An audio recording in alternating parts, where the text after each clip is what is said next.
संजय राऊत यांनी सुद्धा राम मंदिरातल्या चोरी विषयावर आपली भूमिका मांडत असताना भाजपामुळे अयोध्येत दरोडेखोरांचं राज्य आलंय असा दावा केला। त्याला अरुण सावंत या शिवसेनेच्या प्रवक्त्यांनी खोडून काढलंय। ज्या अयोध्येच्या आंदोलनानं आणि प्रभू श्रीरामाच्या प्राणप्रतिष्ठेनं या देशाची अस्मिता चमकून निघाली होती, तिथे आज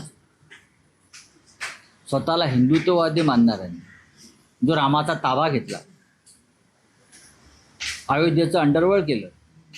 आज अयोध्या एका अंडरवर्ल्डपेक्षा कमी नाही आहे। अयोध्येमध्ये गुंडांचं राज्य आहे आणि दरोडेखोरांचं राज्य निर्माण केलं भारतीय जनता पक्षाने। दानपेट्या लुटल्या, दानपेटीतून थेट 550 कोटी रुपये लुटले, हे उघड झालं। आणि हे सगळे लुटमार करणारे लोक भारतीय जनता पक्षाशी संबंधित आहेत। आम्ही राम मंदिरातील चोरीच्या विरोधात जाऊन तिथे आम्ही राम रक्षा आंदोलन करणार आहोत। आता एकेकाळी तुम्ही राम मंदिर बनत असताना राम भक्तांना हरामखोर असा उल्लेख केलेला आम्हाला अतिशय चांगला आठवतोय आणि अख्ख्या हिंदुस्थानात ते ठाऊक आहे।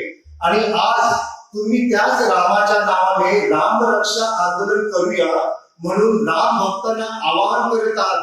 या गोष्टीचा उद्धवजी तुम्हाला लाज वाटली पाहिजे खरं म्हणजे।